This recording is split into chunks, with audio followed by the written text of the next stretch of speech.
Olá, meu querido, olá, minha querida, sejam todos bem-vindos ao nosso canal Universo da Mulher. Aqui é a sua amiga Anita Castro e nós estamos começando mais uma aula do ESG, ou ESG, se assim desejarem. Eu entendo que seja ESG porque é estudo sistematizado da doutrina espírita. Então, é ESG, não é mesmo? E nós estamos vendo aqui o tomo 1. Nesta aula, que é a terceira aula do ESG, nós vamos ver o contexto histórico do século XIX na Europa. Aula interessantíssima, gente.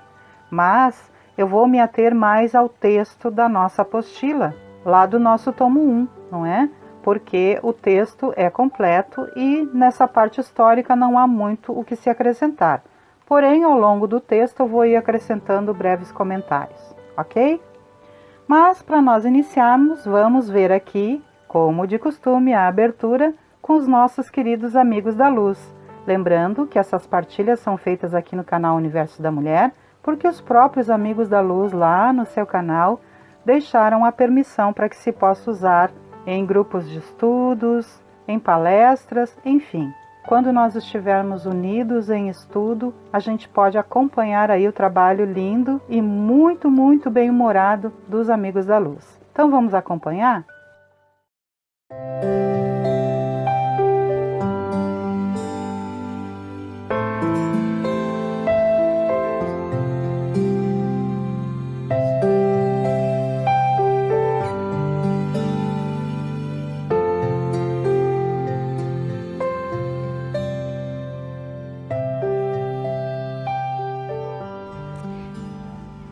Oi, tudo bem? Oi, Isabela, prazer. Querida, o que você está fazendo aqui? Eu tô vendo esse jardim tão lindo, né? Não canso de agradecer a beleza desse lugar. Oi, irmã. Conta outra, né? Eu sei que você fugiu do umbral. Eu só não sei como é que te deixaram entrar aqui. Umbral? Não. Há muito tempo que eu só vou lá a trabalho. Você deve estar me confundindo. Tá. Se eu que sou eu tive que passar uma temporadazinha no umbral logo que eu desencarnei, um espírito malfazejo como você ia vir direto pra cá? Tá bom. Malfazejo? Gente, quem ainda usa essa palavra? Os espíritos benfazejos. Tá, e por que você acha que eu sou malfazeja? Pelos seus trajes, né, minha irmã? O que tem minha roupa? Olha em volta. Eu não sabia que tinha exigência de roupa para entrar aqui. Então, ter não tem, mas é que com roupa escura você imprime assim um espírito mais umbralino mesmo. Aí não se encaixa no perfil. Ah, o problema então é a cor da minha roupa. Você tá me julgando porque eu não uso a mesma paleta de cores que vocês? Não, amada, eu não tô te julgando. É que preto é do mal e branco é do bem. Quem disse? Todo mundo sabe. Não te contaram? Poxa, eu adoro preto. Ai, é que você é uma malfazejazinha. Mas a roupa para os desencarnados não é só uma construção mental? Não é o perispírito se moldando à autoimagem? Eu achei que a elevação ou não de um espírito se expressasse pela energia que emana dele, pelas suas atitudes. Aqui, pra encerrar o assunto, preto é ausência de luz. Logo, você é um espírito sem luz. Dá o fora, Olha, mas eu acho que o preto pode ter outras interpretações. Por exemplo, a escuridão que eu vejo quando eu fecho os olhos para rezar é o preto que me traz um recolhimento, uma paz. A noite negra é tão linda e tão necessária quanto esse dia, claro, ensolarado. E as sombras escuras da árvore? Num dia de sol, nossa, é um alívio. Eu tô pensando aqui, não me lembro de nenhuma fruta de casca branca. Agora, preta, vermelha, amarela, tem muitas. E eu não acho que uma jabuticaba seja malfazeja. Amiga, nós não somos jabuticabas. Silvia, Oi, já vai começar a palestra tá. daquele espírito das altas esferas que veio visitar a gente. Você não vem? Não, vou, claro.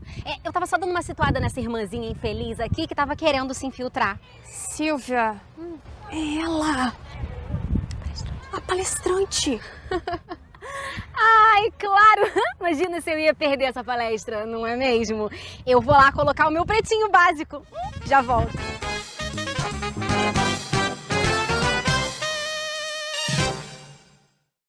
Gente, hoje, a partir de hoje, mentores vestem branco e obsessores vestem preto!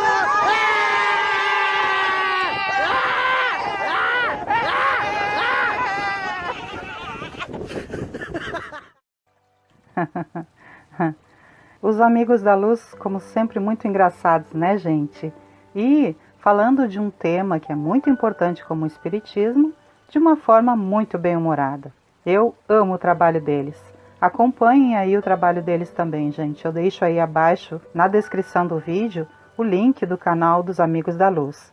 E também deixo para vocês aí abaixo, se você ainda não baixou para si, as apostilas do tomo 1, do tomo 2 e do tomo único, ou apenas a apostila do tomo 1, se assim você desejar, como também os 5 livros da Base Espírita que estão disponíveis lá na FEB, Federação Espírita Brasileira. Eu deixo para vocês aí os links, logo abaixo na descrição do vídeo, ok? Então vamos à nossa aula de hoje, que é uma aula muito interessante. Eu procurei montar com imagens que têm a ver com o tema. Espero que vocês gostem, porque é um tema muito apaixonante. Nós vamos ver todos os detalhes. E os objetivos específicos dessa aula é analisar o contexto histórico do século XIX na Europa e refletir sobre a importância do contexto histórico para o surgimento da doutrina espírita. O século XIX representou uma dessas épocas em que fomos especialmente abençoados pela bondade superior, a despeito de todas as dificuldades assinaladas nesse período. Além das enormes contribuições culturais recebidas, fomos imensamente distinguidos pelo advento do Espiritismo, materializado no mundo físico pelo trabalho inestimável do professor francês Hippolyte Léon Denisard Rivail, que ao codificar a doutrina espírita adotou o pseudônimo de Allan Kardec.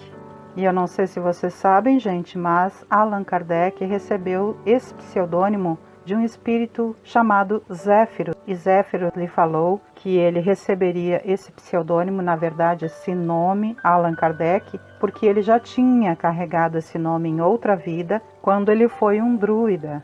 Não é interessante, gente? Mas esse é um assunto para um outro momento. Apenas uma curiosidade aí para a gente poder compartilhar. O século XVIII dá início aos grandes movimentos revolucionários europeus, que derrubaram o absolutismo, implantaram a economia liberal e extinguiram o antigo sistema colonial, movimentos apoiados nas ideias renovadoras da filosofia e da ciência, divulgadas neste século por espíritos reformadores, denominados iluministas e enciclopedistas. Tais ideias, de acordo com o espírito de Emmanuel, constituíram a base para que fossem combatidos no século XIX os erros da sociedade e da política, fazendo sossobrar os princípios do direito divino, em nome do qual se cometiam todas as barbaridades. Vamos encontrar nessa pleiade de reformadores os vultos veneráveis de Voltaire, Montesquieu, Rousseau, D'Alembert, Diderot e Quesnay. A independência americana repercutiu intensamente na França, acendendo o mais vivo entusiasmo no ânimo dos franceses, humilhados pelas mais prementes dificuldades depois do extravagante reinado de Luís XV.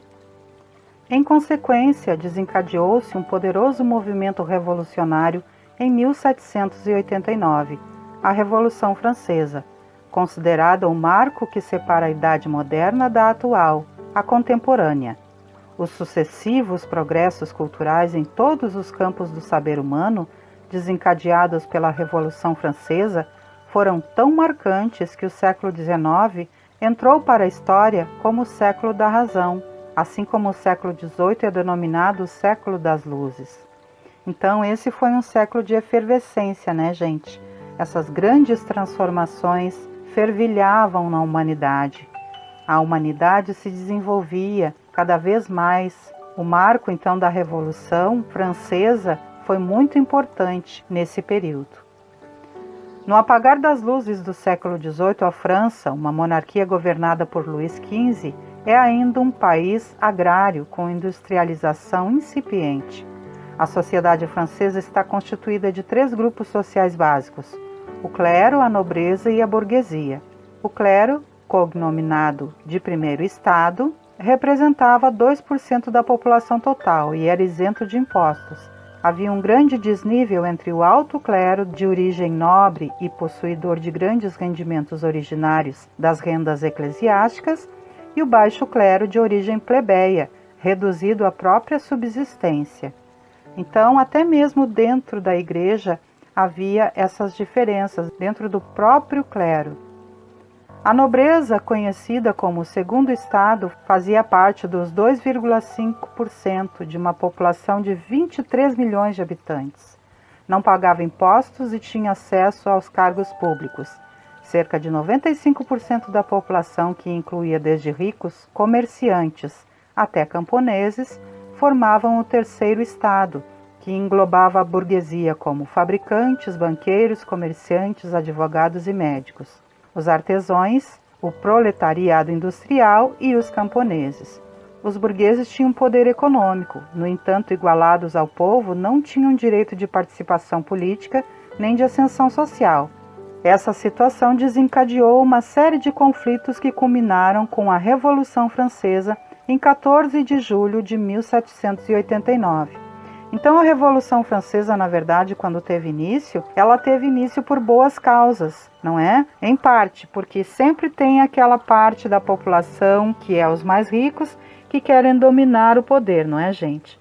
Mas, a princípio, a Revolução Francesa teve boas causas, porque era para tornar igualitária a sociedade. Essa era a ideia principal, né? Fundamental no início.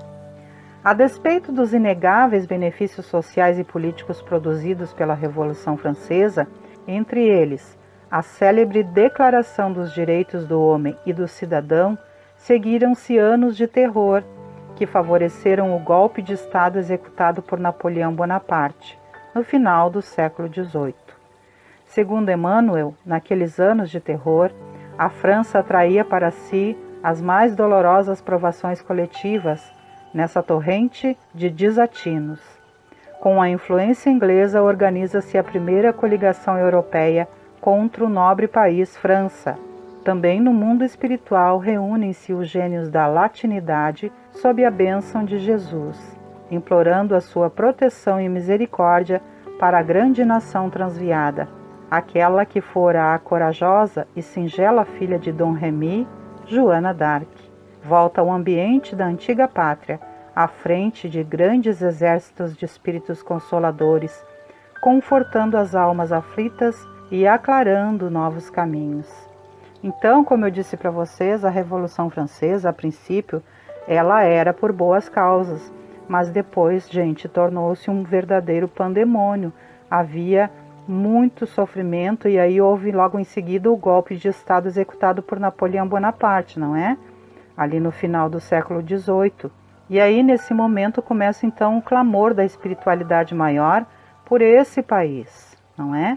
E nós temos aí a presença da belíssima e amada Joana d'Arc, a jovem filha de Dom Remy, não é mesmo? Que é uma mulher que tinha visões com a espiritualidade maior e que era guiada pela espiritualidade maior para poder estar ali defendendo a França, essa jovem brilhante, maravilhosa, né? Uma guerreira iluminada de Deus. Na verdade, posteriormente nós vamos ficar sabendo que Joana d'Arc foi a reencarnação de Judas, que hoje está ao lado de Jesus. Foi perdoado dos seus erros e ele mesmo se autotransformou através das reencarnações, entre elas a de Joana d'Arc. Mas esse também é um assunto para a gente ver mais adiante, com mais tranquilidade em outro momento. É apenas um adendo aqui, uma pincelada que eu dou para vocês para que a gente possa partilhar, né, dessas informações tão importantes. Entre o final do século XVIII e o início do século XIX, entre 1799 a 1815, a política europeia está centrada na figura carismática de Napoleão Bonaparte, um dos grandes chefes militares da história, administrador talentoso que, entre outras reformas civis, promulga uma nova Constituição, declara leigo o Estado, separando-o assim da religião, promulga o Código Napoleônico, que que garante a liberdade individual, a igualdade perante a lei, o direito à propriedade privada, o divórcio e adota o primeiro Código Comercial. No que diz respeito às ações deste imperador francês, lembra-nos Emmanuel que as atividades de Napoleão pouco se aproximaram das ideias generosas que haviam conduzido o povo francês à Revolução. Sua história está igualmente cheia de traços brilhantes e escuros, oscilante entre as forças do bem e do mal. Após Napoleão, a França passa por um novo período de transformações históricas. O movimento democrático na França mistura política e literatura. Assim, numerosos escritores se engajam na luta política e social por meio de suas obras e ação. Então, gente, Napoleão, claro, lançou muitas coisas importantes aí em favor do governo da França, em favor do povo da França, não é mesmo?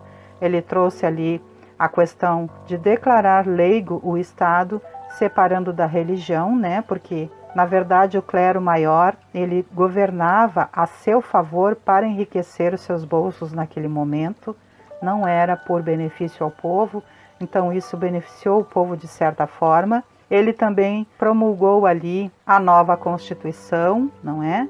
O direito da propriedade privada, o primeiro Código Comercial que existiu foi também lançado por ele, mas por trás dos seus bons atos como administrador do Estado, havia também as suas questões muito escuras, não é mesmo? Então, ele não era assim tão generoso. Como nos diz Emmanuel, as atividades de Napoleão, elas não se aproximavam das ideias generosas que haviam conduzido o povo francês à Revolução, que a princípio, como eu disse para vocês, ela se iniciou por boas causas, mas depois o poder tomou conta e aí nós sabemos, gente, que quando o poder toma conta, infelizmente, não há boas coisas, em favor do povo, e sim em favor daqueles que têm a ganância. Agora vamos ver um pouco sobre a Revolução Industrial e suas repercussões. Outra revolução iniciada na Inglaterra em meados do século XVIII, a Revolução Industrial, acarretou profundas transformações na sociedade, modificando a feição das relações humanas dentro e fora dos países. Serviu de alavanca para o progresso tecnológico que presenciamos nos dias atuais, pela invenção de máquinas e de equipamentos cada vez mais sofisticados. Propiciou o desenvolvimento das relações internacionais, em especial nas áreas econômicas, comerciais e políticas, transformando o mundo numa aldeia global. Desenvolveu a rede de comunicações de curta e longa distância, principalmente pelo emprego inteligente da energia elétrica e da eletrônica, ampliou os meios de transporte, em especial o marítimo e o aéreo, favoreceu as pesquisas médico-sanitárias voltadas para o controle das doenças epidêmicas, resultando no aumento das faixas de sobrevida humana. Então, gente, como nós vemos aqui, em toda essa descrição, a Revolução Industrial que está ali inserida, nos meados do século XVIII para o início do século XIX, foi assim um grande boom para a humanidade, porque houve esse progresso tecnológico, não é mesmo? O desenvolvimento de máquinas e equipamentos cada vez mais sofisticados para beneficiar a humanidade, o desenvolvimento das relações internacionais, especialmente nas áreas econômica e comercial, e também na política, que isso beneficiou o crescimento das sociedades, o desenvolvimento nas áreas da comunicação também a longa distância começaram a eclodir nesse momento, não é? E aí nós temos aí a descoberta da energia, da elétrica e da eletrônica, não é? Sendo utilizada de forma não descoberta, mas sendo utilizada de forma inteligente para beneficiar todos os setores da sociedade. E aí nós temos também o desenvolvimento dos transportes, não é? Os transportes marítimos e aéreos, que antigamente eram bem mais lentos e aí passam a evoluir nesse momento. Então há uma efervescência, não é? Inclusive nas pesquisas médico-sanitárias que trazem aí o tratamento, e até mesmo a cura para doenças epidêmicas que vinham tomando a humanidade e que aí trazem esse aumento da sobrevida humana, para que a gente possa ter uma vida de maior qualidade dentro dessas questões das descobertas das pesquisas científico-médicas, não é mesmo? Então esse momento foi um momento de transição muito potente, muito maravilhosa.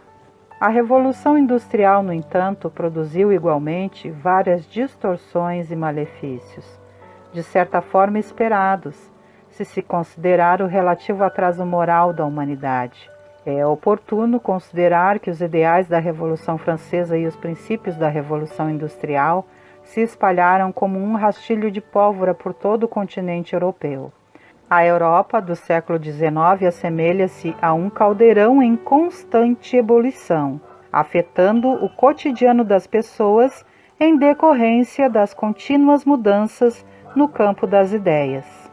Então nós sabemos, né, gente, que infelizmente junto com as revoluções e essas eclosões de transformação na ciência, nas pesquisas, na evolução da humanidade, enfim, sempre junto vêm as distorções e os malefícios, não é?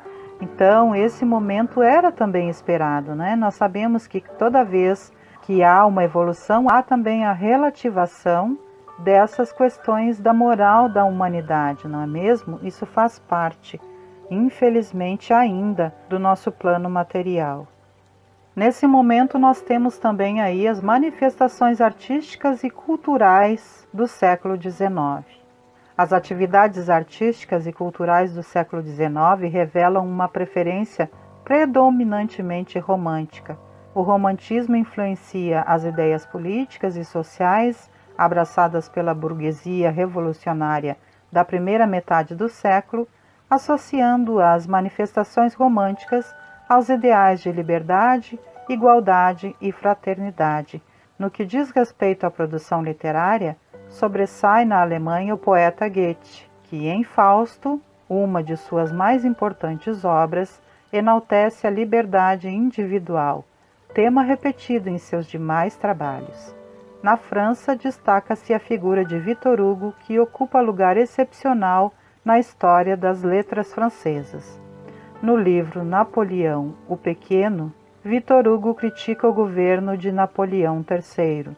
Em Os Miseráveis, denuncia, como ninguém até então fizera, o estado de penúria dos pobres. Então, aí, bem nesse momento do século XIX, nasce aquele movimento do romantismo, né? Todas aquelas pinturas, aquelas artes, aquela cultura toda maravilhosa eclodindo, e também a inteligência de poetas como Goethe, de homens especialmente maravilhosos que construíram a história como Victor Hugo e, enfim, tantos outros ícones que vieram contribuir positivamente para esse momento do século XIX.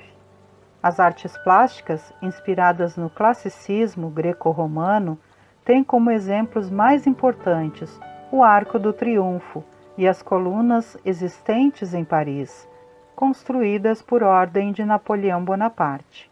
Quadros famosos são legados à posteridade por Jacques-Louis David e Eugène Delacroix, líder do movimento romântico na pintura francesa. Na segunda metade do século XIX, a pintura europeia passa por uma verdadeira transformação, desencadeada pelo movimento denominado Impressionismo. Os pintores mais importantes desse movimento foram Edouard Monet, Claude Monet, Renoir, Cézanne e Degas. No campo das composições musicais ocorre uma reviravolta. O virtuosismo do século anterior é substituído por interpretações musicais de forte colorido emocional. Um dos compositores que demonstra de forma notável essa relação é Richard Wagner.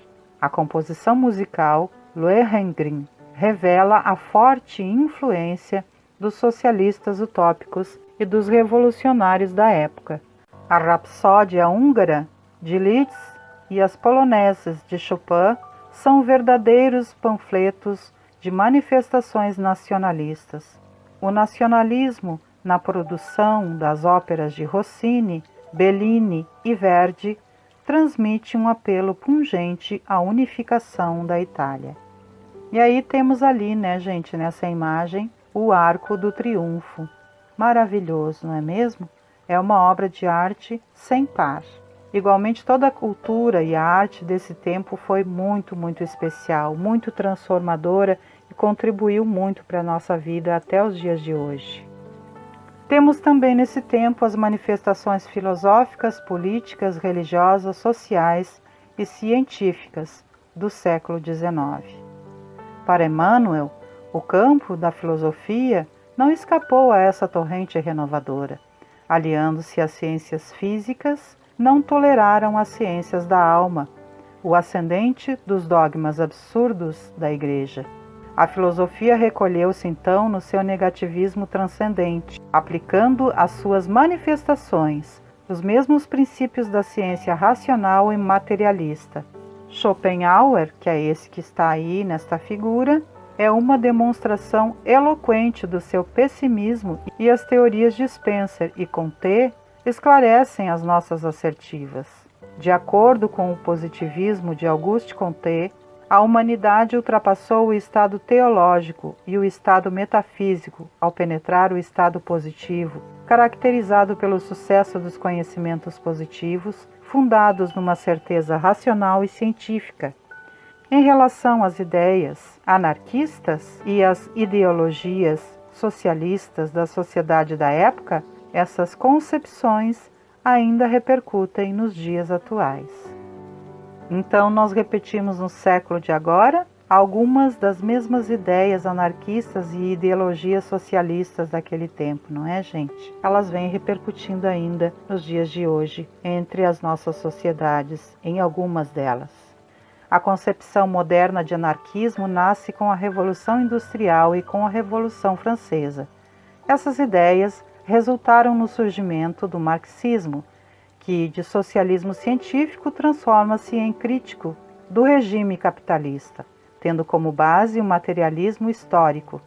Assim, em 1848, o Manifesto do Partido Comunista, de autoria dos alemães Karl Marx e Friedrich Engels, afirma que o comunismo seria a etapa final da organização político-econômica humana.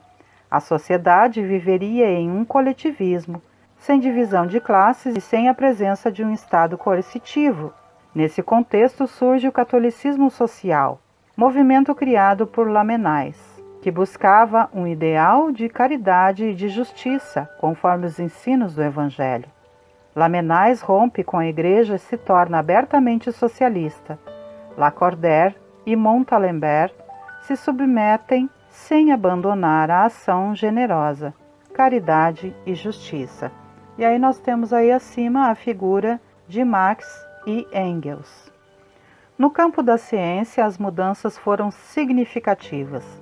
A descoberta do planeta Netuno por Le Verrier, os trabalhos de Louis Pasteur sobre microbiologia, os estudos de Pierre e Marie Curie no campo das energias emitidas pelo rádio e a teoria da origem e evolução das espécies, de Charles Darwin, o surgimento da máquina a vapor revoluciona os meios de transportes, o desenvolvimento da indústria e sua concentração progressiva levam a um aumento considerável do proletariado urbano e da acuidade das questões sociais. Todavia, é importante assinalar que uma revolução diferente marcou também esse período, a revolução moral proposta pelo espiritismo nascente. O século XIX desenrolava uma torrente de claridades na face do mundo, encaminhando todos os países para as reformas úteis e preciosas. As lições sagradas do Espiritismo iam ser ouvidas pela humanidade sofredora. Jesus, na sua magnanimidade, repartiria o pão sagrado da esperança e da crença com todos os corações. Allan Kardec, todavia, na sua missão de esclarecimento e consolação, fazia-se acompanhar de uma pleiade de companheiros e colaboradores, cuja ação regeneradora não se manifestaria tão somente nos problemas de ordem doutrinária, mas em todos os departamentos da atividade intelectual do século XIX. Então, Allan Kardec, que era, nós sabemos, um professor, não é mesmo? Ele, junto com seus companheiros, revolucionaram esse momento inclusive em outros setores, como no da educação, não é mesmo? E nós sabemos também que nesse momento nasce o Espiritismo. Vem aí toda essa eclosão maravilhosa, tão importante para a transformação daquele século. Porque vejamos bem que toda essa eclosão, esse efervilhar que estava na humanidade, não é? Das transformações, das descobertas científicas, das pesquisas, dos meios de transporte evoluindo, de toda a área da comunicação, da área das culturas, da área das artes, toda essa grande eclosão, essa grande transformação que ocorreu da área das pesquisas, das ciências, e eu até coloquei aí ao lado de Allan Kardec e Amélie, eu coloquei a figura de Pierre e Marie Curie, que foram tão importantes para as descobertas científicas do século, não é? E nós temos aí o nascimento do Espiritismo, que vem trazer essa maravilha para os nossos corações e para as nossas vidas, que a gente passa então a entender que nós somos muito além do que apenas materialidade, do que apenas físicos. Nós somos também espíritos, espíritos eternos. Então, eis o momento do nascimento do Espiritismo, em pleno século XIX, com toda essa eclosão de sabedoria e que trazia também os malefícios que infelizmente vêm com as evoluções da humanidade, não é? Nós recebemos aí de presente do poderoso e amoroso Jesus essa bênção que é o Espiritismo. E aí eu trouxe aqui para nós uma reflexão final para que a gente possa sorver de mais essa bênção, finalizando o nosso estudo de hoje. É um pensamento de Allan Kardec e diz o seguinte: a caridade não consiste apenas na esmola. Há caridade por pensamentos, palavras e obras. É caridoso por pensamentos aquele que é indulgente para as faltas do seu próximo. Caridoso por palavras, o que nada diz que possa prejudicar ao seu próximo. Caridoso por obras, quem na medida de suas forças assiste o seu próximo. Então, nós sabemos, não é mesmo, gente, que a prática da caridade não é apenas por doar aquilo que as pessoas necessitam física e materialmente, mas há também caridade quando nós pensamos coisas positivas, quando nós temos boas obras, quando nós fazemos preces pelas pessoas, quando nós enviamos pensamentos de indulgência, de amor em direção aos nossos irmãos, quando nós doamos uma palavra de amizade, de carinho, quando nós relevamos os erros das pessoas e não saímos por aí falando delas e nem tampouco as magoando, apesar de às vezes sermos magoados, nós perdoamos e aí nós somos caridosos também por essas forças, não é mesmo? Porque aqui, como nos diz Allan Kardec, nós somos caridosos por obras, por palavras, por pensamentos, não é mesmo? E nós, na medida das nossas forças, assistimos ao nosso próximo dessa forma.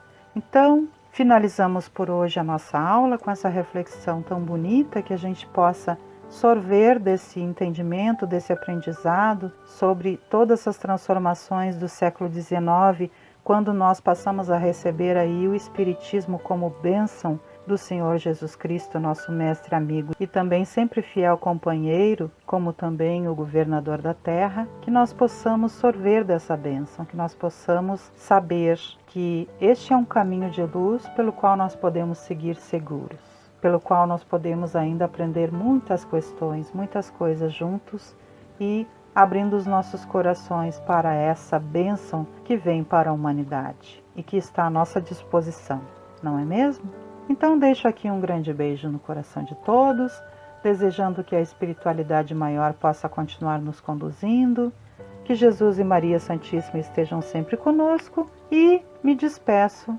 até o nosso próximo vídeo. Tchau, tchau, queridos. Tchau, tchau, queridas. Fiquemos todos na paz.